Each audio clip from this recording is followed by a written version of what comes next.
So Stanislas Dehaene is a cognitive neuroscientist whose research centers on a number of topics, including numerical cognition, neural basis of reading, and the neural correlates of consciousness. He is professor at Collège de France, director of INSOM unit, cognitive neuroimaging, and director of Neurospin, the brain imaging center of Paris-Saclay, dedicated to humans. Stanislas was one of the 10 people. Sorry, again, there is still a bit of music coming up. See if people could stop their microphone. Maybe Jasmine, can you stop the microphone? I'm trying, but there's many people. Okay, thank you. So Stanislas Dehaene was one of the 10 people to be awarded the James McDonnell Foundation Centennial Fellowship in 1999 for his work on the cognitive neuroscience of numeracy. Together with Denis Le Bihan, Stanislas was awarded the Grand Prix Scientifique de la Fondation Louis Day from the Institut de France in 2003. 2014, together with Giacomo Rizzolatti and Trevor Robbins, he was awarded the Brain Prize. And I actually probably get many others which I'm not even aware of. So Stanislas is a mathematician by training, which is, I think, very important for our discussion today, the interactions between neuroscience and AI. Change's work began to collaborate with him on computational neural models of human cognitions, including working memory and task control, and these collaborations have been going on till today. And you did a PhD in experimental psychology in 1989 with Jack Miller, who became a research in the lab of Miller, and then you created your own unit, eventually became a professor at Collège de France, I think a bit more than 10 years ago. Your expertise is very wide across many domains of combining numerical cognition, consciousness, neural basis of reading, neuronal recycling theories, and more recently you've been interested in learning, and actually you collaborate with the French Minister of Education. And lots of great books actually there on this that illustrate these topics, and I think they are excellent to get into the topics of current neuroscience. And so our discussion today will be about the interplay between certainly AI and data science have been used tools, complex neural recordings, but now the more and more elaborate cognitive systems has become a model of potential, and there are very important to discuss here in the artificial versus natural intelligence. So I think it's time to leave you the floor, and so we'll have the session of question afterwards. Don't hesitate to put your questions maybe in the Q&A if you don't want to ask them directly, and so we have the discussion session at the end. Thank you very much, Bertrand. I hope everybody can hear me well enough. Your voice was sometimes cut, so I hope it's not the case on my side.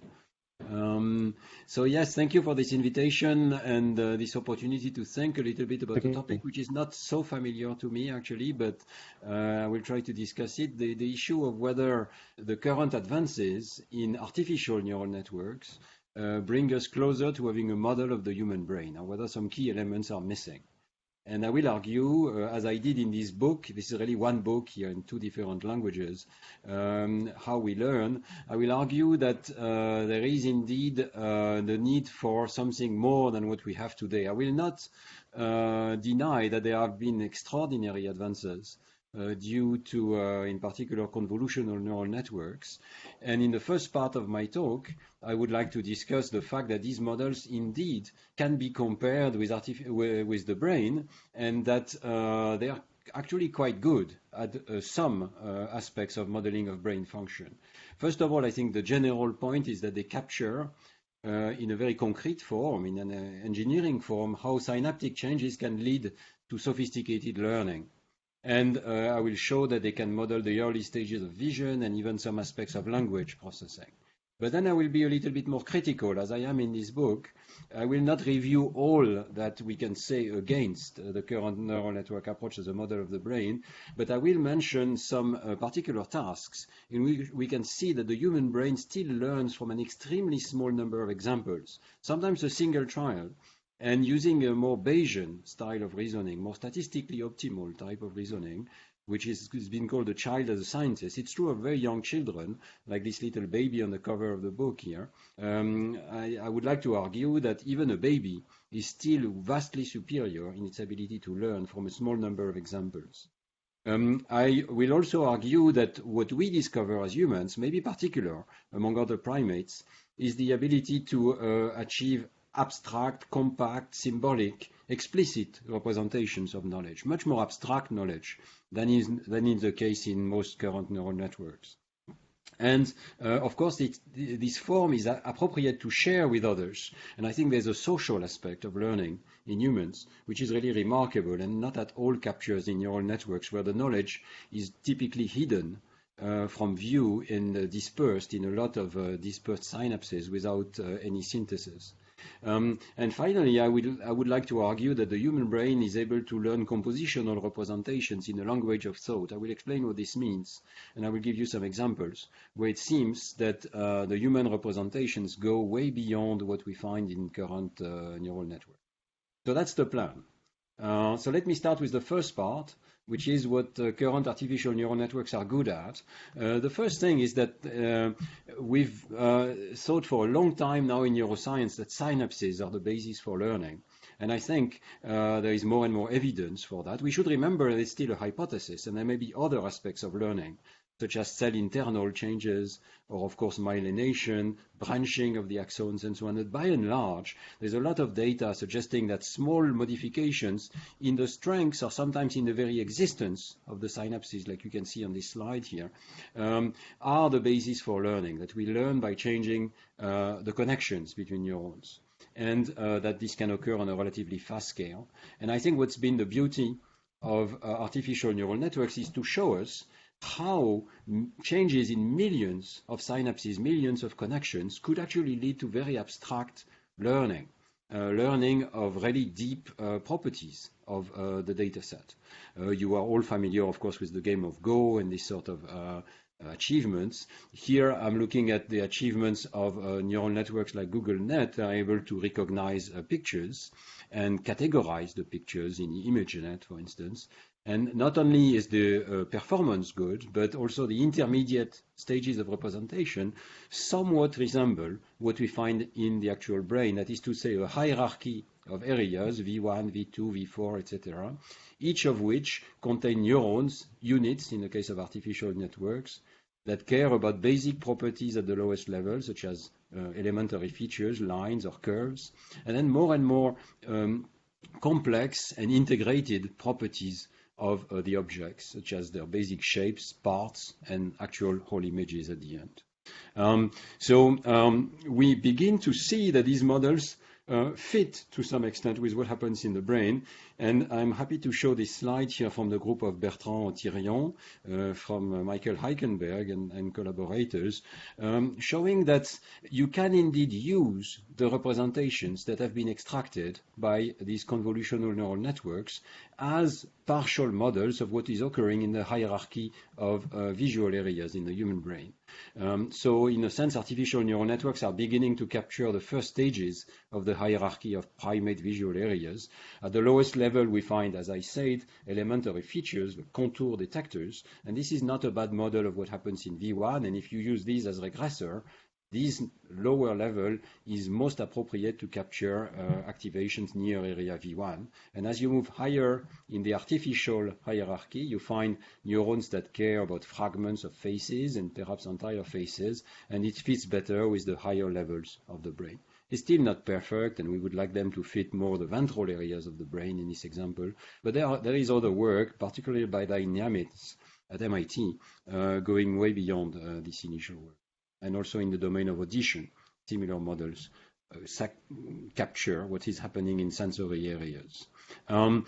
I do want to mention very recent work, not from my lab, but from other labs. There's this beautiful paper by Doris Tsao and collaborator in Nature, where they show how AlexNet, similar kind of convolutional neural network, can explain the topography of the monkey inferotemporal cortex. It's long been known that in the ventral pathway of the monkey inferotemporal cortex, there are patches that care about specific categories, such as faces in blue here, or animals in green, and so on and so forth. And the discovery here has been that these patches are topographically organized, from green to blue to pink to orange, and that's the case in different animals here and also in different patches. It's not perfect, but there is a systematic topography. You can see here 3 examples of this topography in 3 different levels of representation of the inferotemporal cortex hierarchy.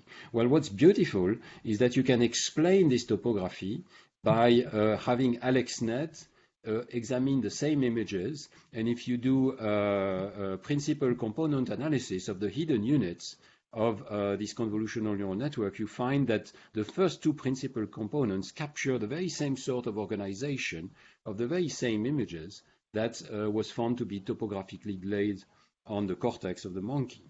And furthermore, in other work, Doris Tsao is showing that within one of these patches, the face patch, so the one that cares about faces, single neurons can be explained by further components, principal components, inside the faces.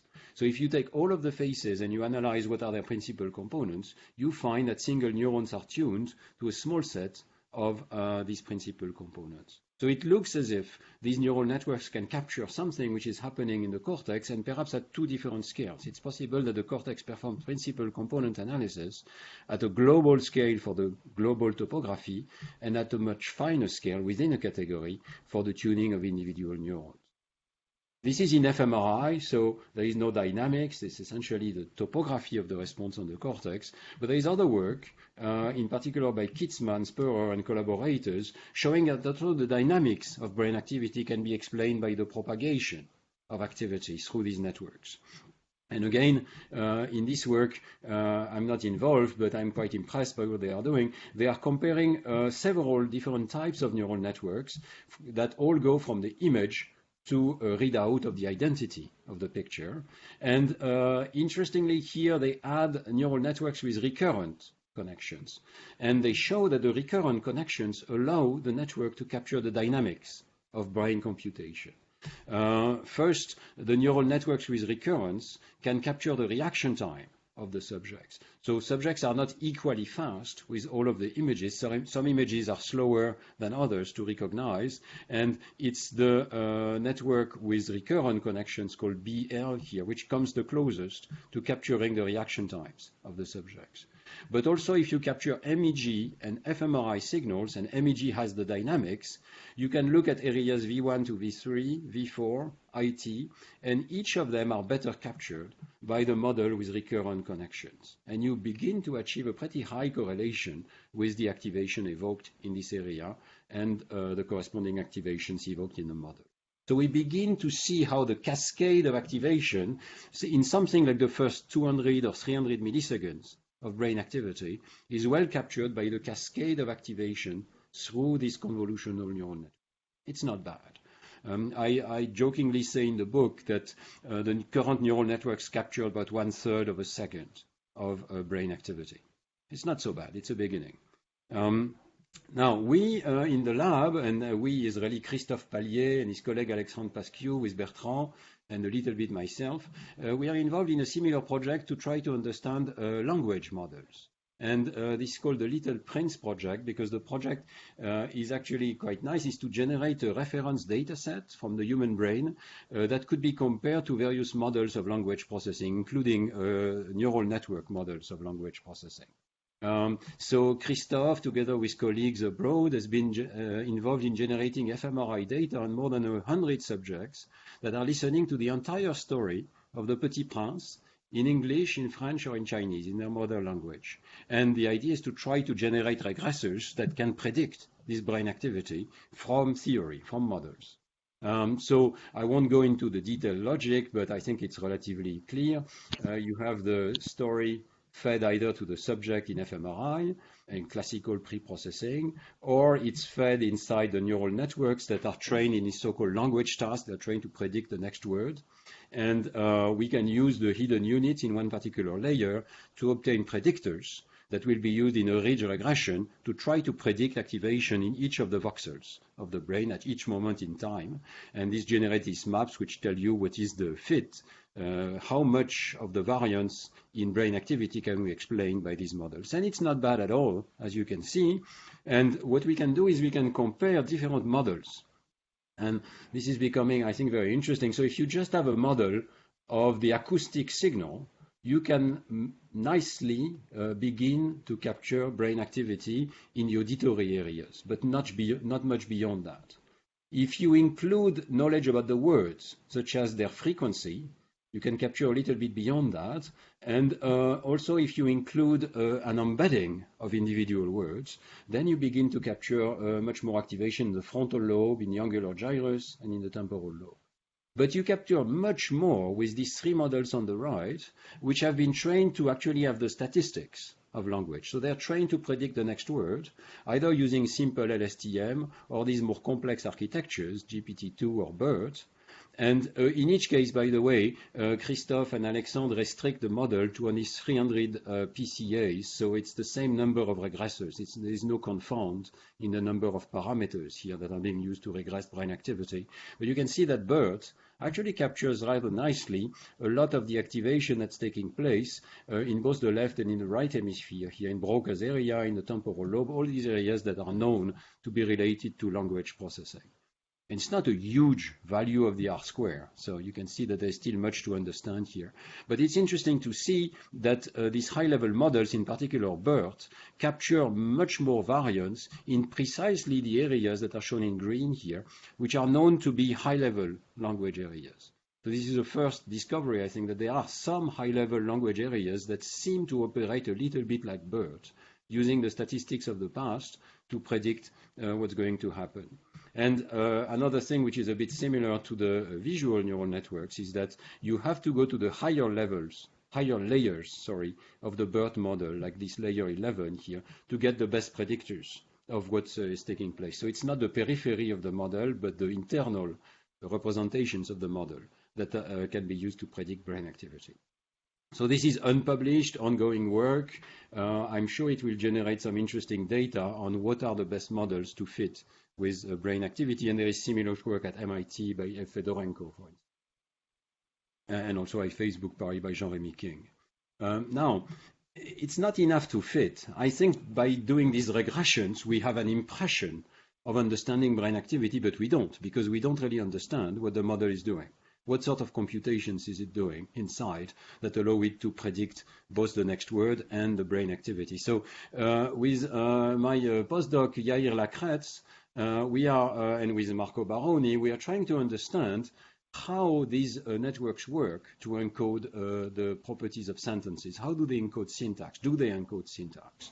And this has been very exciting work. We are doing it on LSTMs, which are simpler neural network models, because I think we have a chance of understanding these. It's much harder to understand what BERT does. So we start with this simpler model. The model is fed with words. It's trained to embed them, and then to use these LSTM units to try to predict what's going to be the next word. And we give it feedback, and there is error backpropagation to correct the errors in prediction. So eventually the model becomes quite good at predicting the next word. Each of these units, as I think many of you know, is rather a complex microcircuit. It looks like a little bit of a column in the cortex that is able to hold the information online. It has an internal cell that stores information. So it's a bit like a prefrontal cortex column that is able to hold on to information for a short while and to learn to use these memories to predict the future. So we test the networks with a difficult task in linguistics, which is to predict long-distance agreement. If I tell you the keys to the cabinet are, you expect a plural here. And this is correct because it has to agree with the word keys, but not with the word cabinet. So can the network find that there are these agreement relationships and that you should expect a plural here? This task requires encoding number information, singular versus plural. That's what we call number information. And it has to know about syntactic structure in order to skip over these intermediate structures, such as prepositional phrases, or in this case here, a relative sentence. The cars that passed the truck are blue. And so the network must capture long-distance syntactic dependencies. We know that LSTM networks can do that. There's beautiful work by Linzen in particular and Gulordava. But how do they do it? So we were inspired in this search by previous work that we did in the lab to show that in the language areas, first of all, fMRI signals increase as a function of the amount of structure in a sentence. So here, there are more and more words that can be put together, from 1 word to 12 words that can be put together inside a phrase structure, and that creates an increase in brain activity in all of these areas, in particular the ones in red, do so even when there is no meaning in the sentence. And then we did the same sort of work in intracranial recordings, and now you can see the fine dynamics of this at the level of individual words, and you can see that the more words there are in a sentence, the more brain activity is measured by the so-called high gamma power measure. And also, the high gamma in the same electrode tracks the individual structures of phrases. For instance, you have increases for 10 sad students of Bill Gates. You can see that the high gamma increases when there are words that cannot be integrated and collapses when they can be integrated together. So knowing that this was a property of the brain, we asked, is there anything similar in the artificial neural network, in the LSTM, after it has learned? And we found these units whose activity correlates with the number of open nodes, which is a proxy for syntactic complexity, in which we saw captures brain activity in human subjects. So we found 17 units that have either a positive or a negative correlation. And if you ablate these units, rather remarkably, the performance of the number agreement task decreases dramatically. So if you lesion specifically that little circuit, the performance collapses. And if we record from these units, which we can do, of course, in this artificial neural network, you can see that there are very particular patterns of activity. I'll give you several examples here.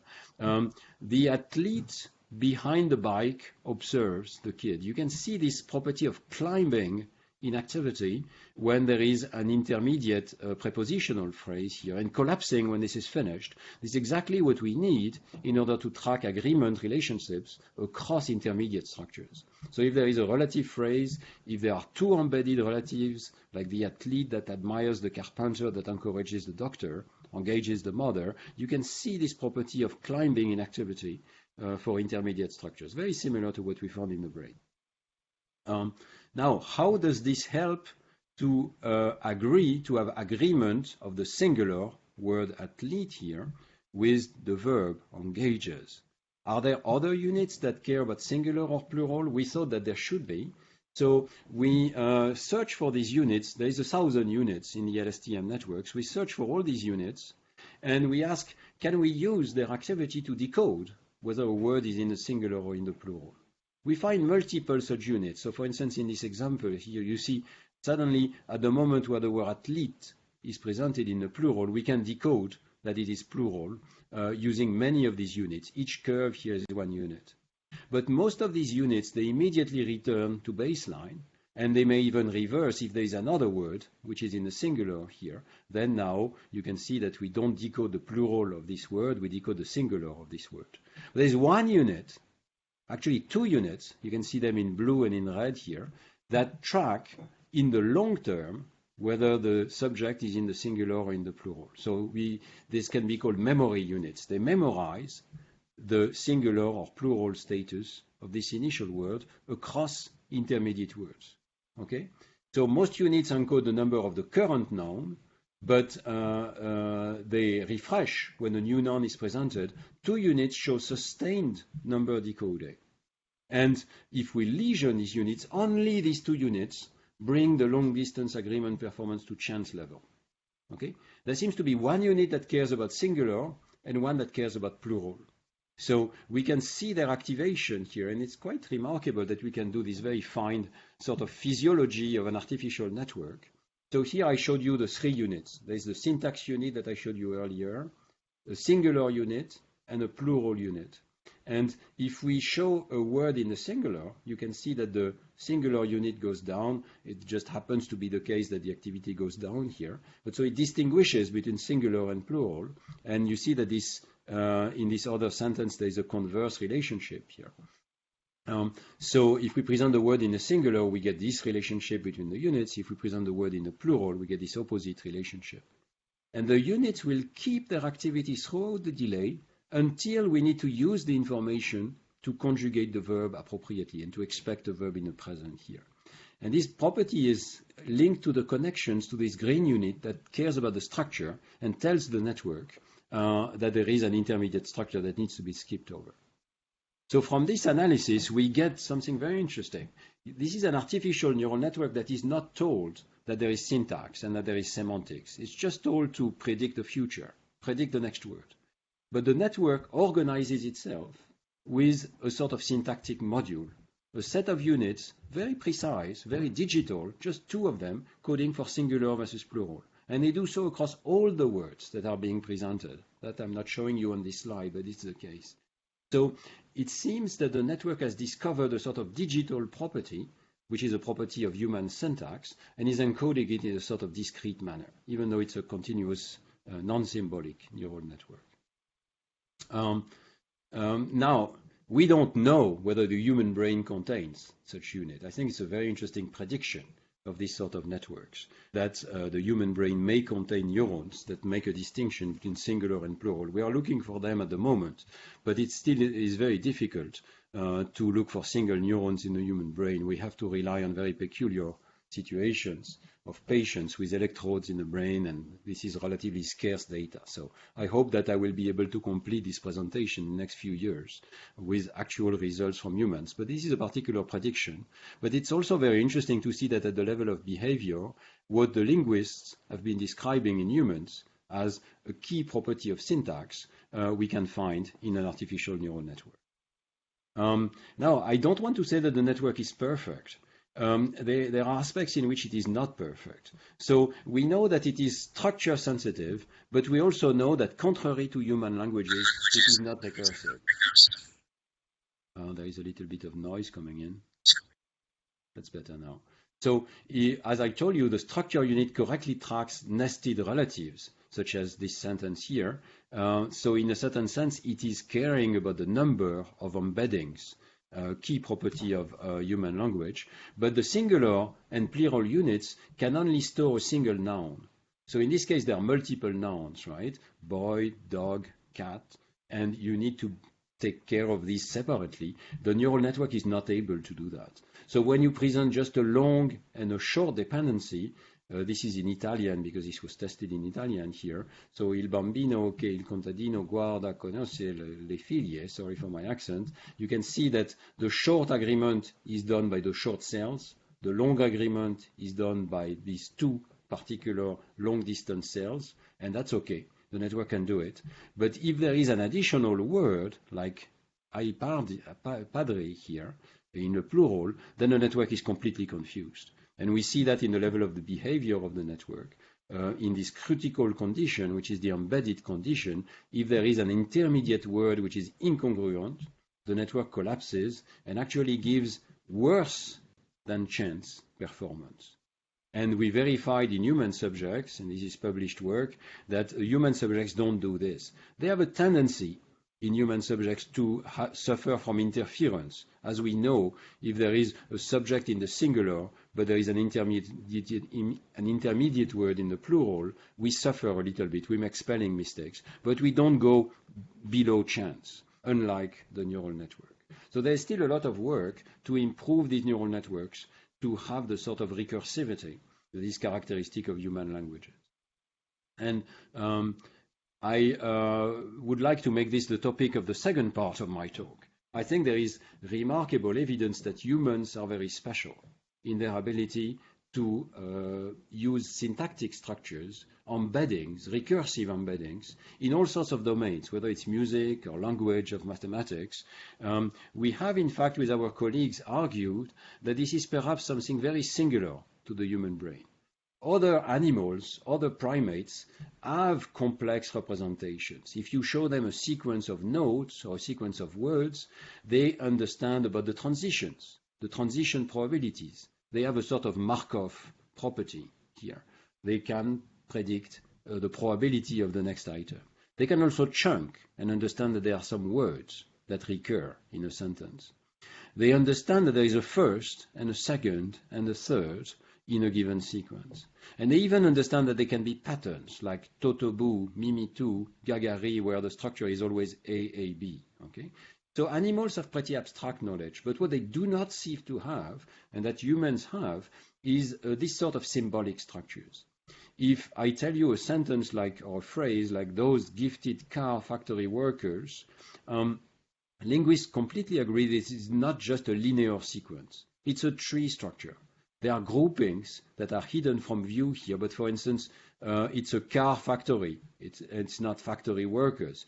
The workers are the workers at the car factory. So there's a tree structure. There's a structure of nestings, which is also characteristic of mathematics. We see it as parentheses in mathematics. And I will argue it's also the case for very simple structures. So for instance, if you hear a sequence like this, you code it with an internal language. The hypothesis that we are making here is that the human brain may be very special in its ability to compress information using nested structures. And I will argue that this is not something which is well done by current neural networks, perhaps precisely because it's something quite particular that evolved in the human brain. This sort of line of thinking, which I develop in the book, by the way, is also very much present in the work of Josh Tenenbaum at MIT, with whom I speak a lot. And Josh, together with Kemp, has produced this beautiful algorithm that can develop and discover the structure of certain domains, such as here the trees of species, the fact that animals are organized according to a tree, as Darwin first realized. And their network realizes this by relying on the generative grammar. It is able to learn all sorts of different structures, such as chains or trees or maps, by having this sort of internal grammar. I think this is extremely an important suggestion here. We don't just have random neural networks with interconnections. We have structured networks that are able to implement a sort of language of thought. In a human, this is characteristic. It's present from birth, probably, and it allows us to acquire structures much faster than existing algorithms. So I want to show you some examples of what humans do. And since you are human, please lend me your brain for a second and look at this task, which we propose to adults, but also to very young children. In this task, you will see a little fish hiding in these ponds, and the fish will hide in several different ponds, and you have to predict what's going to happen next. Okay, just look at this. Oops.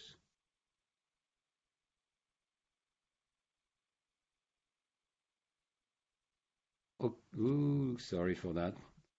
Well, I hope you saw the animation. Maybe I'll try again.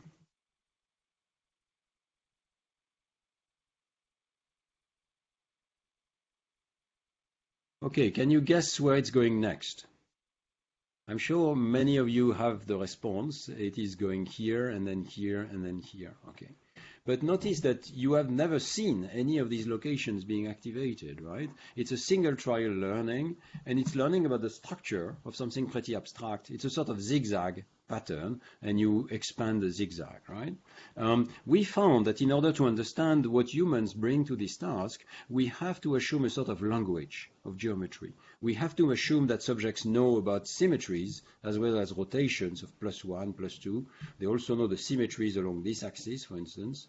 And then they encode the sequence that you just saw as a sort of 4-segment structure, which is, there is a horizontal move to create the zig, but then there is also a repetition of that 4 times to create the zag, to return to a different starting point. So the starting point moves along the circle here by +1. So we need a sort of embedding of multiple levels, and you do that on a single trial. And we can create even more complex sentences in which there are 3 levels of embedding. The general idea here is that humans immediately encode these structures in a sort of language of thought using formulas of this kind, and then the more complex the formula, the harder it is to understand the sequence. So what predicts memory is not the length of the sequence. All of the sequences have 8 items, but it's the minimal description length the Kolmogorov complexity, the length of the shortest expression that can compress the sequence in memory. And so what you see here is if you can compress the sequence, you make no errors. But the less compressible the sequence is, the more errors you make. And this is true of adults, but also of preschoolers. And we even went to test Indian Amazon people who have no education. So it's not dependent on education. It's depending on having a good human brain, which is able to represent nested tree structures, even on a first trial. We are doing a lot of work on this topic in collaboration with Liping Wang in Shanghai. We are finding that monkeys do not seem to care about these structures at all. They care about the temporal and geometrical regularities. They do not care about temporal or geometrical regularities. They simply store the locations in working memory, but they don't seem to care about the structure of the transitions. So something peculiar about the human brain. I want to show you another example here. I hope it works through the network. You should be hearing sounds. And the question is, can you repeat what you are hearing? Ah oui, mais là, je peux rien faire. Alors, please keep your microphone shut if you're not asking a question. Please ask a question, by the way, if you have any questions. But maybe there will be time for questions at the end as well. So here, I'm having you listen to the stimulus. Oops, sorry.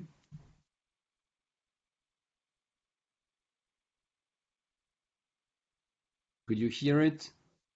I think you can encode this sort of stimulus. Let's have a slightly more complex one.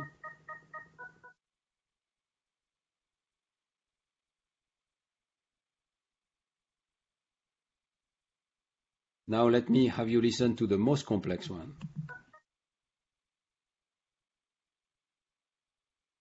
I think you will all agree that the stimuli which are regular, or those in the middle here, you can remember, because they can be structured. There are structures in them, like 4 and then another 4, 2 and then another 2, 1, 1, 1, 1. Okay. Once again, we found that the very same language was able to account for this sort of structures in working memory. But again, you need a language. And if you have a language where the complexity of the sequence is determined by the length of the little program in the language of thought that can generate these sequences, then you can predict what subjects do, either the subjective complexity ratings or the objective complexity. For instance, can the subjects detect if the sequence has changed, if there was a violation somewhere in the sequence? So human behavior is driven by complexity defined as your capacity to recursively detect that there are repetitions of repetitions of repetitions at different levels using a language with embeddings and recursion.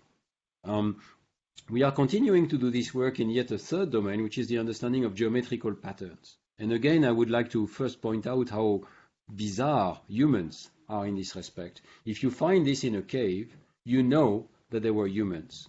Okay? No other animal does this. And humans do not just do abstract drawings, such as this beautiful drawing of a deer here, but they also make geometrical drawings, such as this sort of rectangle or square here, and these lines of dots. And they do so at all sorts of scales, including this circle here, where no human has ever seen the circle, because you can only see it from the sky. But the concept of a circle or the concept of a spiral is present in the human brain. And this is extremely old in humans. It's not just Homo sapiens. This is from South Africa 70,000 years ago. But in fact, also Homo erectus is already making zigzags on this shell. And we find bifaces with symmetries and spheres, perhaps as old as 2 million years old. So it's very peculiar to the human evolution. So we're trying to capture that with a very simple task in which you see a display like this, and you have to decide what is the outlier.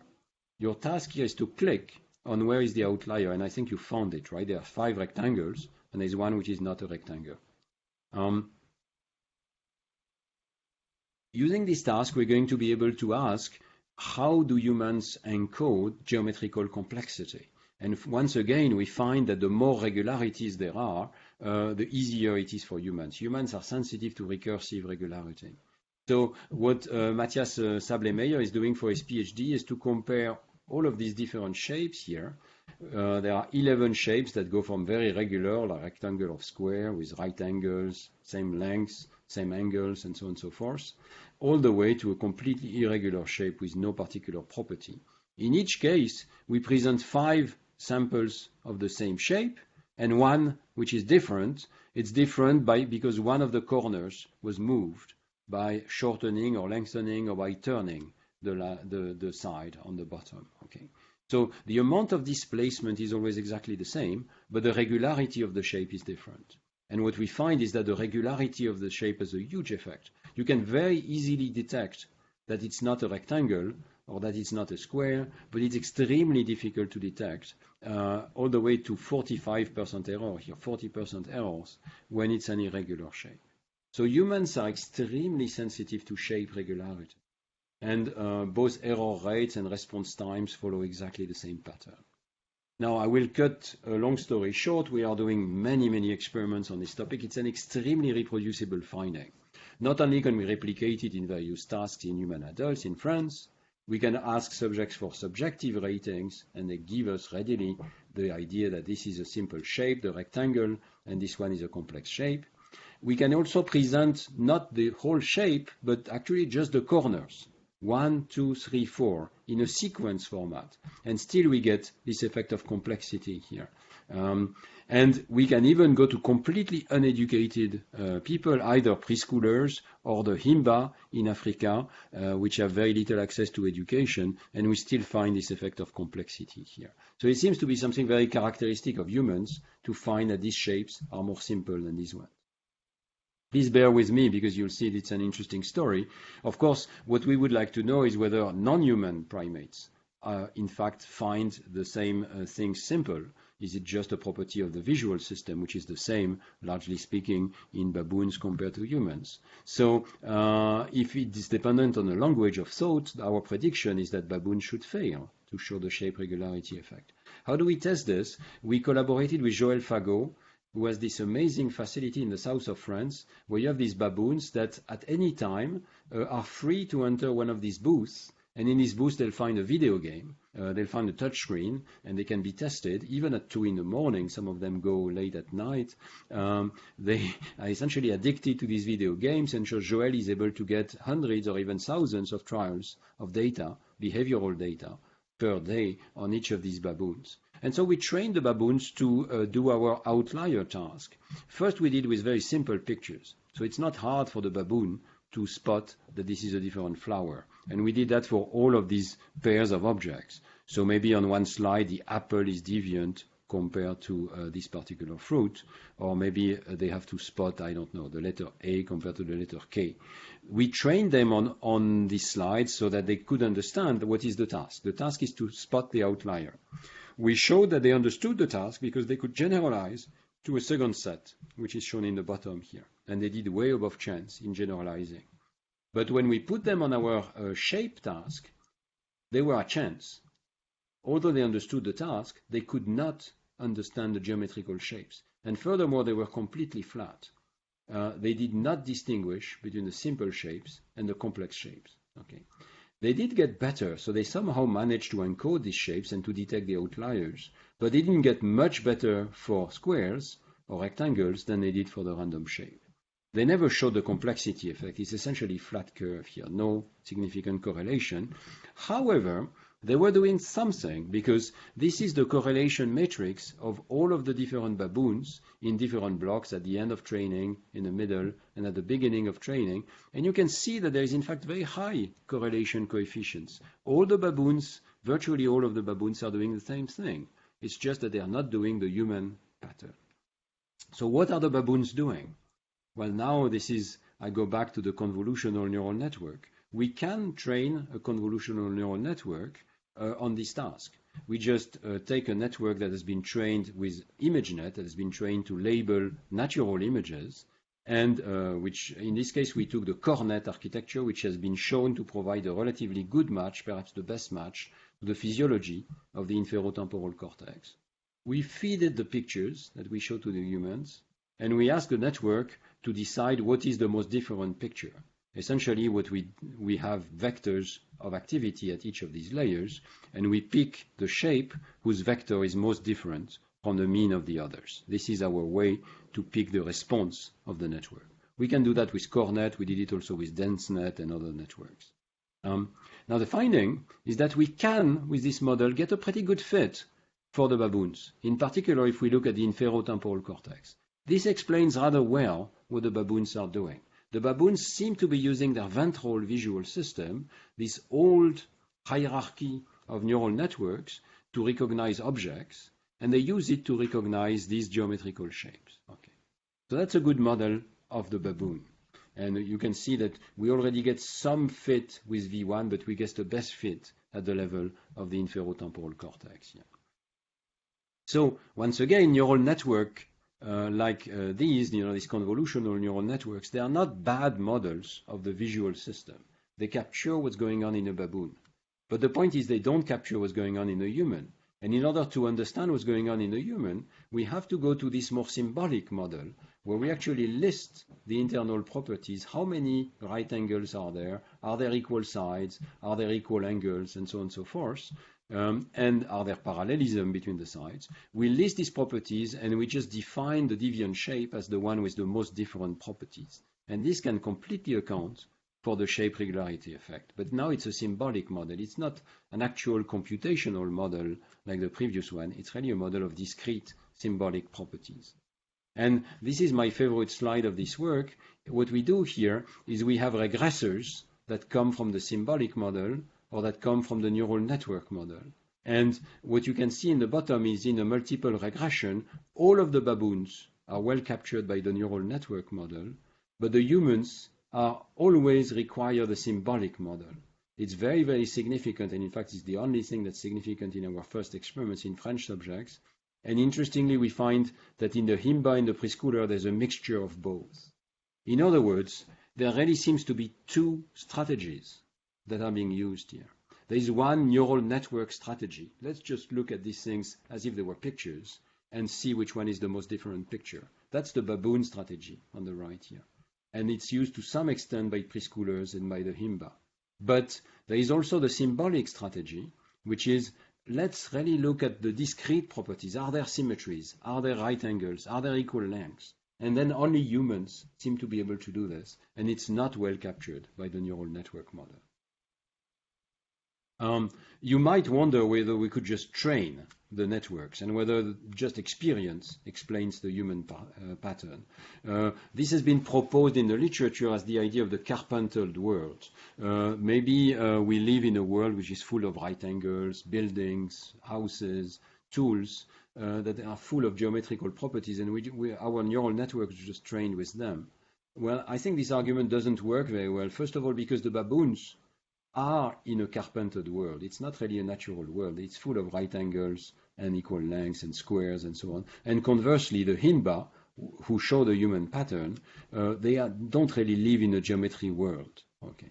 But perhaps most importantly, if we can we take the neural networks and turn them into humans by training? No. First of all, the baboons, they already received thousands of training trials, and yet they did not turn into, good geometers. They are not like humans at all, even after the training. But we can also train the neural network to label our geometrical shapes. We can train them to label just the shapes that have a name, such as a rectangle or a losange or a parallelogram, or we can train them with all 11 shapes.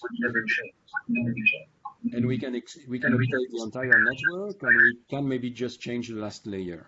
Okay. But in none of these cases do we ever get a good model of the humans. So you can see my multiple regressions again. This is the network where only IT was trained with nameable shapes, or with all layers, nameable shapes, with IT only all shapes, or with all layers and all shapes. Regardless of the training scheme and regardless of the network that we tried, we were never able to match the human pattern. I don't want to say this is impossible, of course. I think humans have a neural network in their heads, but I think that we have not yet found the type of architecture that matches the human brain. I want to finish by saying that I think this idea of a language is absolutely fundamental. And we really think that when humans look at these patterns, not only do they recognize that it's a square, but somewhere in their minds they have a little language, what we call a language of thought, a bit like a programming language, that tells them how they should draw this. So for a human, recognizing is actually inferring the program that could be used to draw the corresponding shape. This is a case of program inference. as it is known in the literature. And with Matthias Sablemeyer, we designed an actual language that is supposed to match what humans are doing. Our language is able, for instance, to generate a square by saying you have to repeat 4 times the concatenation of tracing and turning. And if you do that 4 times, you'll get a nice square. So in this case, simpler shapes have simpler programs, and the shorter the program, the simpler is the shape from the point of view of psychology, and the easier it is to detect that it's been changed or violated.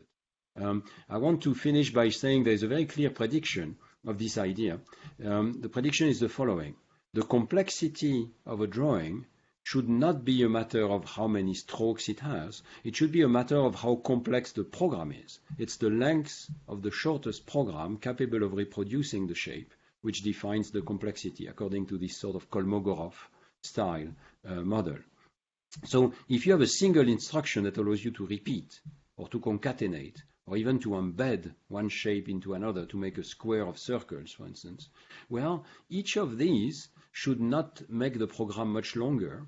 So essentially the complexity of a program that repeats the same shape should be the complexity of the program for the shape plus a constant for the repeat operation. And likewise for concatenate, there should be a sum of the complexities of the 2 concatenated shapes plus a constant, or for embedding. So we decided to test these ideas. Maybe I will go a little bit fast because I'm out of time here. But as psychologists, we have good ways of testing these things. We can test for memory. We created these shapes that have 5 different levels of complexity. So they will serve the role of the X here. They are individual shapes. And then we use them in little programs like repeating 4 times a square, or concatenating a square and a circle, or creating a square made of squares, or a square made of circles. And I think you get the idea here. And then we ask what is the complexity for the subject of these sort of drawings. We ask this in 2 ways. We present an individual shape. We ask the subjects to press a bar and to lift it when they think that they remember the pattern. So that's our first measure. It's called encoding time. How long do you think that you need in order to memorize this sequence? Then there is a delay, and you get a screen with 6 possible choices, and your task now is to select the original shape from that screen. So in this case, you have to click on this one. Okay, but you have to avoid the other ones. And this time we have a choice time, and we have also choice errors for the different shapes that we are presenting. Well, I will not go into any of these details here. I think it's too complicated, but just to tell you that these equations that I showed you at the beginning for the complexity of a shape, they fully account for repetition, concatenation, and embedding, both in the encoding time and in the choice time. Maybe we look at one of these properties here. It's on the right. It's perhaps the most interesting. Each of these curves indicates what happens, if I go back, what happens in this situation. So a square made of squares, a square made of circles, a square made of S, and so on and so forth. So we have a 5 by 5 combination of complexities, and you can see that the complexity of the embedded drawing is the sum of the complexity of the inner shape and of the embedding shape here. So basically, it's the sum of these 2 properties. This is a clear prediction of the language of thought hypothesis. It's not something that's going to come out of neural networks that have essentially parallel processing of all these things. And it's also amazing, in fact, how the human brain is able to compress this sort of objects. And if you were to talk to a friend about what you've seen, you would just say it's a circle made of squares. This is, I think, the power of the human mind to synthesize the information into an extremely compact form. So I reach my conclusions, and if you want, we can go back to the details of these experiments. But I am arguing that humans, unlike any other non-human primate, possess mental programs in a language of thought. This language of thought has some interesting properties that make it different from current neural network architectures. First of all, it discretizes the concepts. We have very precise, discrete concepts of true or false, of the numbers 0, 1, 2, 3. Unlike any other animal, we are able to distinguish, let's say, 17 from 18. There is no other animal that does that. It's a very precise notion of truth and symbolic knowledge. And we assign all of these objects symbols that can combine recursively to form a sort of language of thought. Furthermore, all humans consider the same programs as simple. The short programs are the simple programs. This could explain why there is cross-cultural convergence. All across the planet, we converge on the same mathematics. 18,000 years ago, someone already thought of a rectangle. The Chinese already thought of what we call the Pascal triangle, all because we have the same sort of internal language of thought. And I think that the consequences for AI are very clear. Although we have made a lot of progress in our architectures, and it's really amazing, we still do not have, I think, satisfactory neural models for symbolic learning. We should not abandon this quest for symbols. Of course, there was always a tension between symbolic architectures versus neural network approaches. But I think in the end, we'll have to combine these two ideas. And if we want to get a good model of the human brain, we'll need to have architectures that encompass something like symbols. Now, if you remember my LSTM examples, we find units that care about singular and plural. It's a beginning. It's something like a discrete symbol. But we need to understand better how they can be combined into an internal language. With that, I think I will finish. I leave you with this little joke, which I like. It's these prehistoric men looking at a scene, and they say, we have to record this, or no one's going to believe us. They see the world literally as made of rectangles and squares and so on. I think this is not quite unlike what we do. This is what we do in science as well. A lot of this work was done by Matthias Sablé-Meyer, sorry, and has been sponsored by these various. Thank you for your attention. Well, thanks a lot, Stanislas, for this wonderful presentation. Very impressive perspective. I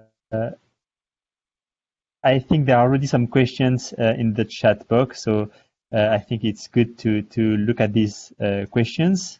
I don't know if you can look at them, but so what are the human cortical areas activated when trying to differentiate between the geometric shapes? So, yeah, I think you haven't described such a brain area.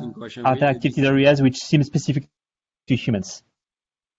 Two very interesting questions. We, in the context of a Matthias PhD thesis, we are now starting to do brain imaging experiments on this geometry. It's remarkable, actually, how little there is on how little is known about which areas of the human brain care about geometrical concepts. In the case of mathematics, we know much better. And interestingly, it's not always Broca's area.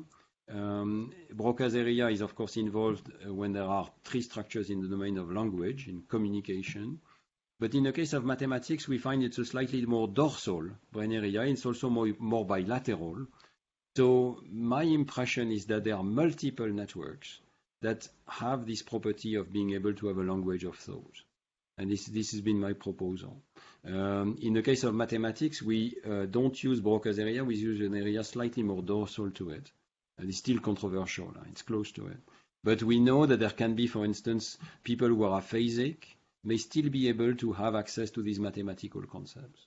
So, and vice versa. So you can have double dissociations, which suggests that there are multiple networks in the brain. Some that specialize for language, some that specialize for math, some that specialize for music. Okay, and so the monkey inferior frontal gyrus won't do these kind of things. Well, it's very hard, of course, to do the experiments in a monkey. Liping Wang is starting to do that in Shanghai with our sequence paradigm that I showed very briefly. You remember Bloop the fish. But the monkeys cannot do a task as complex as that, as simple as that. When there is 8 items, it's beyond their working memory, probably because they cannot compress it. So we are doing simpler experiments now where the monkeys only have to code 3 or 4 items. And so far, the finding has been that they don't have any sort of knowledge of the structure of the sequence. That's where we are at the moment. So the neurons in frontal cortex of the monkey seem to care about the location and the order. And they have a sort of combination of the location and the order, 1, 2, 3. They know about numbers. The monkeys can be good about approximate number, but they don't know that there are nested structures at all. Okay, Thank you. So there was then a question by Demian. Is there a hypothesis of which network is responsible for executing the program? Can you repeat the question? Sorry, I got distracted. I was trying to find the questions myself on the screen. Can you repeat? Maybe Demian, you can give it orally. You can explain it better. Yes. Hi. Can you hear me? Yes. Good. Thanks for the talk. Yes. It was great. So you were speaking about this inherent program that the humans execute or the monkeys execute, and they have a memory and they have a set of like symbolic instructions. So are there studies pinpointing a little bit what's the network or the set of areas that's interacting or participating in the storage and the execution of this program? Or So has this been asked? Yeah, so we are only starting to do that. We've done this for the geometrical sequences. Maybe I can go to this slide here, but the one with Bloop the fish. So we've done this task both in fMRI and in MEG. And the fMRI is published, the MEG is just being published now. What we are finding is that there is a dorsal network, parietal areas and prefrontal cortex, but dorsal to Broca's area and bilateral that activates in proportion to the complexity of the sequence. So the complexity that we inferred from psychology is also reflected in the amount of activation in this network. But it's not the left lateralized language system. So again, I think there are multiple languages in the brain. In MEG, yeah, sure, go ahead. Yeah. Sorry, so is it basically a mix between the attention network and the ventral network? In terms of from the ventral to the intraparietal and then from the intraparietal to the frontal? There's actually very little ventral activity in this task. It's all very dorsal. And dorsal. Yeah, it overlaps nicely with the areas that we found before responsive to number and math. So I think there is really something mathematical here in this situation. And it overlaps, yes, with what people have been calling the attention networks. But these are very gross characterizations. I think there's a lot of detail that is missing in this. But in MEG, we find evidence for the primitives that are described here. For instance, in this example, there is really a sort of implicit numbering. It's not just 1, 2, 3, 4, 5, 6, 7, 8, but according to the formula here, it should really be 1, 2, 1, 2, 1, 2, 1, 2. There is really a sort of parsing into groups of 2. And we find evidence for that in MEG because we can decode this number, this sort of implicit number, which is only there because you structure the sequence. So we begin to decode this internal language. We are far from understanding how the nestings are encoded, but we decode the primitives and we decode the loops, like the loop of 2 here. Great, thanks. Then there was a question by David. What do you think of OpenAI's? Sorry, actually it's Valentin. Yes? Sorry, I can ask the question. So less than 2 weeks ago, go ahead. OpenAI published some results, some neural network that is able to generate images from sentences. So yes. Like for example, you can generate an avocado chair or a Pikachu chair. And I think this is pretty remarkable because it shows that the network is capable of encoding this symbolic representation with the language and understand what it means. So I just wanted to know what you think of this result. Thanks. No, I only saw it in the media, so I didn't really have time to play with it. And so you will really have to see whether it's doing more than just a sort of addition of the shapes. Of the nouns, basically. I know that at the shape level is generating an interesting image most of the time, but at the level of language, I'm not sure what it does exactly. Is it really more than just a sort of addition or bag of words, as people have said? Yeah. Is there really syntax? So, for instance, could you give it a sentence like 3 circles and a square, and it would give you 3 circles and a square, and not 3 squares and a circle, or 4 shapes, or something like that? When people have done that, I've been following vaguely what's happening with BERT. There are some dramatic failures, which are very unlike what humans do. So, for instance, you can say, I had 3 euros in my pocket and I lost 2, and now I have and the network should predict 1. It's very simple. Every human predicts 1, but the networks does not do that and predicts something very strange. So I think there are still a lot of defects in these network approaches, but maybe one day I will be more convinced. Thanks. Then we had a question from Elizabeth. Who and how was the study of the Himba people of Namibia conducted? This is conducted with a colleague Serge Caparros from École Normale Supérieure. I should have mentioned his name. He's a co-author on the paper. So he's been going to the Himba for many, many years now. In the past, we did some work with the Munduruku from the Amazon in collaboration with Pierre Pica. It was a very successful collaboration. But it's the same spirit. The idea is that these people, I don't like the word primitive because that's not what they are. They're a very complex culture and so on, but they don't have formal education. The idea is to rule out the role of formal education. It could be said that it's only because you are educated that you can think about these formulas. It's not the case. Of course, if you look in some detail, these people are not exactly identical to educated French people either. So on this slide, for instance, you might see that the more embedded shapes, like 2 crosses or 4 diagonals, are a bit harder for them to pass. So maybe we need a slightly different language, but we still need a language to characterize their behavior. They have some kind, I call it proto-mathematics in a sense. They have some kind of proto-mathematics. Okay, thank you so much. Merci. Merci. Yes, then we had a question by Han. Given that people can easily predict shapes, what happens when the shape patterns become more and more complicated? Humans can have difficulties. For instance, people with high IQ can do better in matching the shape patterns in a Raven IQ test. Would this neural network be able to predict and differentiate the brain between humans with different intelligence? Yeah, that's an advanced question. First of all, it's certainly true that these tests resemble a little bit the Raven matrices that are being used to test IQ. And also at the brain imaging level, the networks that we find are activated during these mathematics tasks or geometry tasks are similar to the networks that someone like John Duncan, for instance, has been finding correlate with IQ.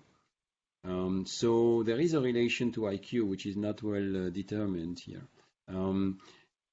So there is a tension. We try to select the task that are the simplest possible, but we still find that there is, and all humans can pass some level of these tasks.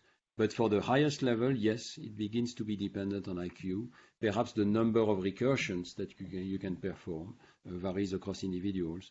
And I don't think we really understand what we mean by IQ. I think it would be false to pretend that because we've related it to IQ, we understand anything. I don't think we understand what it means to have a high IQ. And from the education point of view, what I would like to stress is that also even something like IQ changes with education. It's not at all completely fixed. So these tasks will, to some extent, depend on education. In my course at the Collège de France, I discussed the role of language in improving these networks and improving this knowledge of mathematics. I think that even though the internal encoding is not natural language, the fact that we receive instruction from others in the form of natural language helps develop these networks.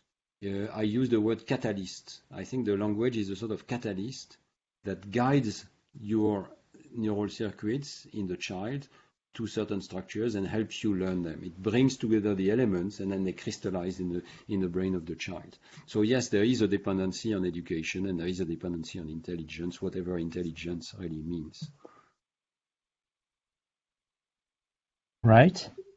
We had another question. What does reasoning abilities in infancy tell us about human learning mechanisms? So the child as a scientist, quote, quote. For instance, how do we encode unexpected or less expected events in our current model? This is again a very broad question. I think that what we mean by the child as a scientist is two different things. First of all, we mean the child is curious and interested to understand, to predict. And I think the level of curiosity is remarkable in the human brain, and that is also not completely explained. And then the second thing that we mean by that is that the child is trying to derive abstract formulas. That's what I described in my talk today. The child is trying to extract abstract knowledge in a form that can be communicated with others. So what we call explicit. I don't think we have a very good model at the moment in neural networks for explicit knowledge. The networks are not able to talk to others. They're not able to use the knowledge that was acquired by another network and to reuse it in their own architecture. They're all learning by themselves, in a sense. The Go, the AlphaGo is fantastic at playing Go, but it's not able to explain what are the rules, and it's not able to explain that you should play on the fourth row, but sometimes you can avoid that. So this is what the child spontaneously does. Try to find explanation, deep explanations. And this is at the basis of science. I'm dreaming that artificial intelligence may someday achieve a sort of artificial scientist, and we discussed that a lot with Bertrand, with Josh Tenenbaum. But at the moment, I have to say this dream is quite far, because I don't think that the networks really generate an understanding. They generate predictions, so you can predict the next item, but they don't generate an understanding in the way that a child understands and progressively learns to understand. Actually, I had a related question or comment, which is that you can see most deep networks using vision as kind of pattern recognition. They extract pattern from images to be able to identify these images. And I was wondering whether if they had a completely different task, like if they're really trying to design objects, they would not have to create this more somehow geometric, abstract, or symbolic representations. Because I'm just thinking, as humans, potentially our ability to create symbols might be related to the need to design objects, because then you need to have these geometric primitives that exist in the object. So very quickly you need to have circles, straight lines, sharp angles, etc. So I don't know. Maybe it's just completely wrong, but does that make sense? That the ability to design would be a core difference? Obviously, we are going into very speculative territory here, but one of the hallmark of humans is that they design tools. There is very little tool making in the animal literature. There's, of course, a few examples, and it's very interesting in crows in particular, some tool design, but by and large, if you find a tool in nature, it's a human. So, yes, it's true. There is this generative ability. I'm not sure I like your statement that it is because we need to generate that we have these networks. I think it's exactly the contrary, is that we evolved some networks that were able to create generative programs. I really like this idea of a generative model. We abstract a generative model which is able to be used both for perception and for production. And this is really central to Josh Tenenbaum's thinking, I think. And we, therefore, because we have this generative model instead of just a bottom-up network, we are able to generate tools. I would frame it in this way. Thank you. Maybe a last question, if you wish, by Alex. So for the geometry experiment, did you try using the information needed to encode the minimal shape to which each shape could be reduced using symmetries? Is it equivalent to the symbolic discrete labels used? This could dissociate cultural learning bias in the human behavior observed. I'm not sure I understand the question, but I think this is indeed very, very similar to what we do. We decide that this shape has low complexity because it has many properties that repeat, basically. So the sides of the square, for instance, repeat 4 times in the same length. So you can just say it's one side repeated 4 times. So our language does exactly that. I'm not sure if this is different from what Alex was proposing. Alex, maybe if you're here, can you make your question more precise? Yes. In fact, I was thinking about using like spaced folding as a way to encode the complexity of each figures, in order to avoid having to use labels that you would design a priori. So I'm not sure what you mean by space folding. You mean actual folding, like a folding of paper? Or? Yes. Mm-hmm. Using the symmetries of the figures. Mm-hmm. I think that's the name of the game. We're trying to look for neural networks now that maybe not do literal folding, but look for symmetries. Compressibility is actually the same as detecting symmetries, or what we mean by the concept of repetition. When we say there is a program that is able to do repetitions of repetitions of repetitions, what we mean is that there are symmetries to be detected. There's a repetition up to a certain variation. So I think a neural network that would somehow be biased to detect symmetries and be able to recurse, to detect symmetries of symmetries at multiple levels, would be closer to what the humans do. Yeah. But do we have such a network yet? I haven't seen anything that comes close to that.